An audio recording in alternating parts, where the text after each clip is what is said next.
Hello everyone, welcome back to the channel Chalkboard. Without wasting my time, start our new topic centralization and decentralization. तो first of all हम लोग समझेंगे centralisation होता क्या है। इसमें जो रहता है, इसमें जो पावर रहती है, इसमें जो अथॉरिटी रहती है, इसमें जो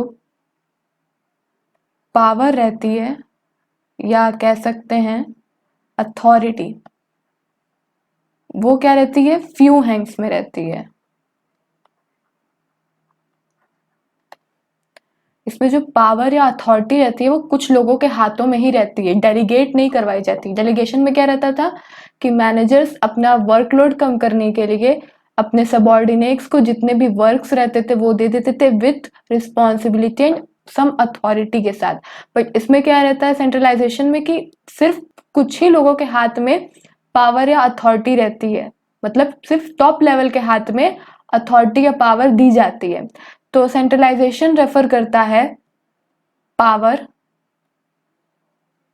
और अथॉरिटी जो कि कितने में, हर फ्यू हैंड्स में रहती है। Okay, that is top level, जो कि किसके पास रहता है, टॉप लेवल के पास रहता है। एन ऑर्गेनाइजेशन इज सेंट्रलाइज्ड, कोई भी ऑर्गेनाइजेशन तभी सेंट्रलाइज्ड होगा जब डिसीजन मेकिंग का अथॉरिटी सिर्फ कुछ लोग के ही हाथ में रहेगा, मतलब सिर्फ टॉप लेवल मैनेजमेंट के पास ही डिसीजन मेकिंग की अथॉरिटी या पावर रहेगी, तभी एक ऑर्गेनाइजेशन अच्छे तरीके से सेंट्रलाइज्ड हो सकता है। ओके, तो फिर से समझा देते हैं कि सेंट्रलाइजेशन रेफर करता है कंसंट्रेशन ऑफ पावर और अथॉरिटी जो कि फ्यू हैंड्स में रहे, कुछ ही हाथों में रहे, just like top level management के पास रहे। एक ऑर्गेनाइजेशन तभी सेंट्रलाइज्ड हो सकता है जब वो डिसीजन मेकिंग कुछ लोग के ही हाथ में दे या सिर्फ टॉप लेवल मैनेजमेंट के पास ही डिसीजन मेकिंग की अथॉरिटी या पावर हो। ओके, अब आता है डिसेंट्रलाइजेशन। डिसेंट्रलाइजेशन क्या होता है, can be defined as even and systematic distribution of authority at every level of management. एक सिस्टमैटिक डिस्ट्रीब्यूशन होगा, मतलब यहाँ पे भी अथॉरिटी को डिस्ट्रीब्यूट किया जाएगा हर एक लेवल पे एक सिस्टमैटिक तरीके से। Under decentralization, every employee working at different levels get some shares in the authority.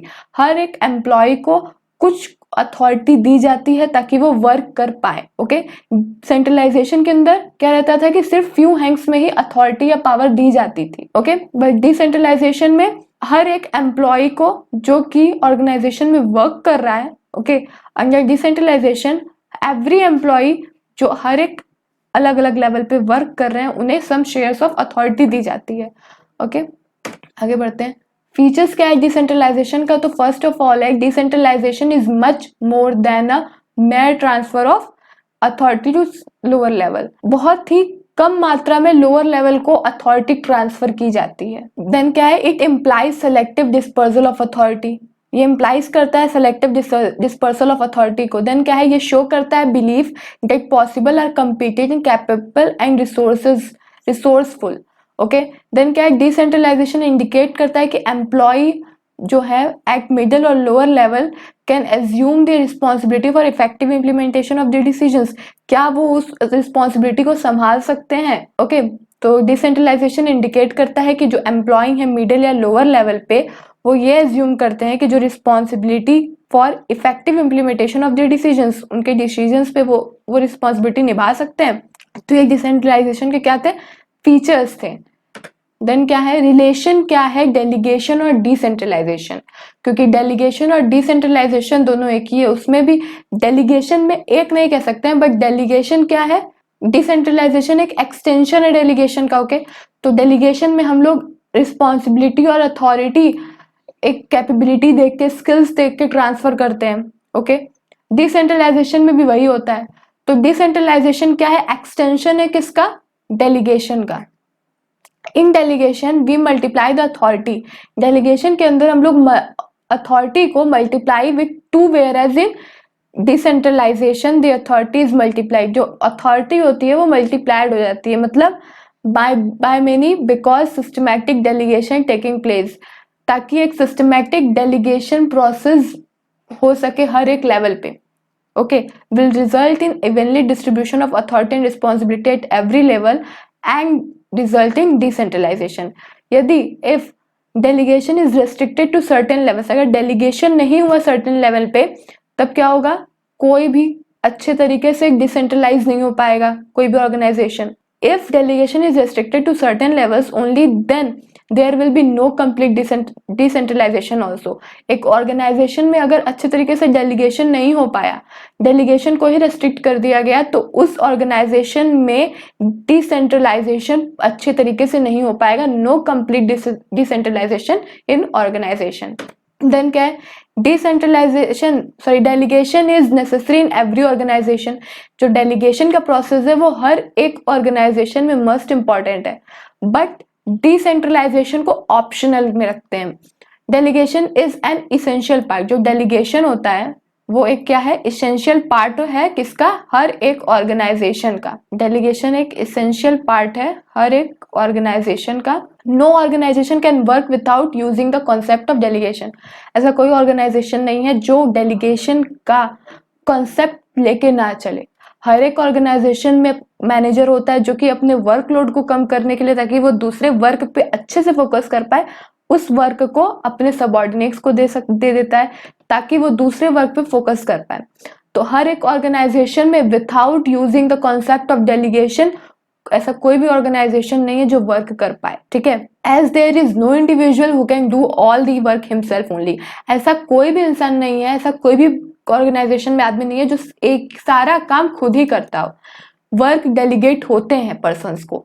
तो डेलीगेशन क्या है, एक टूल है। डेलीगेशन क्या है, एक टूल है to get the work done effectively. किसी भी चीज को, किसी भी वर्क को इफेक्टिवली और एफिशिएंटली करने का एक टूल है थ्रू अदर्स के थ्रू। क्योंकि क्या होता है, वर्क क्या होता है, डेलीगेट हो जाता है, तो अदर्स के थ्रू एक इफेक्टिवली और एफिशिएंटली तरीके से कोई भी काम करने का टूल है डेलीगेशन। वेयर इज डिसेंट्रलाइजेशन क्या है, is required when an organization grows and expands and only top level can not manage it. Delegation decentralization तभी दिया आता है किसी भी ऑर्गेनाइजेशन में जब कोई भी ऑर्गेनाइजेशन एक्सपेंड हो गया हो या ग्रो हो रहा हो, तब दिया जाता है। ओके, नेक्स्ट क्या है, इंपॉर्टेंस ऑफ डिसेंट्रलाइजेशन। डिसेंट्रलाइजेशन के इंपॉर्टेंस क्या क्या है, तो फर्स्ट ऑफ ऑल है डेवलप करना इनिशिएटिव अमॉन्ग सबऑर्डिनेट्स, पास करना authority eight middle and lower level. Develop करना इनिशिएटिव मतलब इनिशिएटिव्स देना सबऑर्डिनेट्स को, पास करना अथॉरिटी मिडिल और लोअर लेवल पे। तो shows the trust and faith of top level in their subordinates. कब होता है, जब कोई भी टॉप लेवल मैनेजमेंट अपने सबऑर्डिनेट्स पे ट्रस्ट दिखाए, फेथ दिखाए, कि मोटिवेट करने के लिए उन्हें क्या देता है, अथॉरिटी देता है। Okay, at different level as they are allowed to take decisions without seeking the approval of superiors. वो उनको एक ट्रस्ट होता है या उनको मोटिवेट करने के लिए सबऑर्डिनेट्स को वो लोग इनिशिएटिव देते हैं कि वो अपने डिसीजंस खुद लें without any approval of superior. Superior के कोई भी अप्रूवल के बिना वो डिसीजंस ले सकते हैं। नेक्स्ट क्या है, डेवलप करना managerial talent for future. Okay, तो डिसेंट्रलाइजेशन में क्या होता है, जो मैनेजर्स होते हैं वो वर्क करते हैं लोअर लेवल और मिडिल लेवल पे, also learn the art of making decisions. तो उन्हें एक डिसीजंस लेने का मौका दिया जाता है। ओके, तो दे गेट द एक्सपीरियंस, उन्हें एक्सपीरियंस मिलता है performing activities of top executives and learn to manage the authority giving to them. उन्हें अथॉरिटी दी जाती है तो वो लर्न करते हैं कि कैसे उस अथॉरिटी को यूज करें, कौन से वो उनको एक्सपीरियंस मिलता है कि कैसे कोई भी एक टास्क परफॉर्म करें। ओके, देन क्या है, क्विक डिसीजन मेकिंग होता है, क्योंकि अगर सिर्फ और सिर्फ टॉप लेवल मैनेजमेंट डिसीजन लेगा ना तो क्विक डिसीजन मेकिंग नहीं हो पाएगा, डिले होगा। तो ऐसे कोई भी वर्क को डेलीगेट या डिसेंट्रलाइज्ड कर दिया गया है तो क्विक डिसीजन मेकिंग होगा। तो डिसेंट्रलाइजेशन प्रोसेस में decision making is not restricted in few hands. जो डिसीजन मेकिंग होगा वो एक ही हाथ में नहीं रहता है, कम वो क्या रहता है, only but decision making power is interested to all the manager. सबके पास रहता है हु आर टेकिंग एक्शंस और performing the activities this leads to. इसकी वजह से क्या होता है, सबके पास अथॉरिटी रहती है तो इससे क्या होगा, फास्टर डिसीजन मेकिंग होगा। Relief to top level management, top level management को रिलीफ मिलता है। डिसेंट्रलाइजेशन प्रोसेस, जो टॉप लेवल मैनेजर्स होते हैं वो ओवर बर्डन नहीं होते हैं, बिकॉज जो वर्क जो अथॉरिटी रहती है वो डिसेंट्रलाइज्ड हो जाती है with the responsibility and authority as they are systematically pass the authority and responsibility। वो systematically authority responsibility दोनों को पास करते हैं, वो भी different level पे, and they become free to concentrate on core and important issues। तो वो कैपेबल हो जाते हैं किसी भी अदर इम्पॉर्टेंट इशू पे या कोर पे फोकस करने के लिए, फ्रीली कंसंट्रेट करने के लिए। देन क्या है, facilitates growth. Decentralisation brings more autonomy और freedom to lower level. Decentralisation के थ्रू लोअर लेवल को ऑटोनॉमी मिलती है, फ्रीडम मिलता है। ये हेल्प करता है subordinates to do work in the manner best suited for their department. ये वर्क करता है कि अपने सबऑर्डिनेट को अपने मैनर में वर्क करें, हर एक डिपार्टमेंट के सूट करता हुआ डिसीजंस ले पाए। ओके, नेक्स्ट क्या है, in the last, better control होता है। डिसेंट्रलाइजेशन के through working at different levels take their own decisions.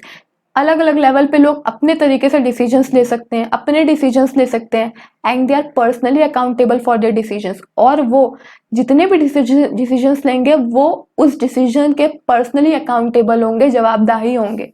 कोई भी दिक्कत होगा तो उन्हीं को जवाब देना होगा उनके डिसीजंस का। तो they can not pass the blame to their superiors. तो वो अपने सुपीरियर को ब्लेम पास नहीं कर सकते बिकॉज उनके पास वो अथॉरिटी थी। तो अगर वो यूज करेंगे तो वो उस अथॉरिटी के पर्सनली अकाउंटेबल होंगे, तो वो सुपीरियर्स को अपने ब्लेम नहीं पास कर सकते हैं। सो आज का टॉपिक यही खत्म होता है। मिलते हैं नेक्स्ट चैप्टर में। Bye bye.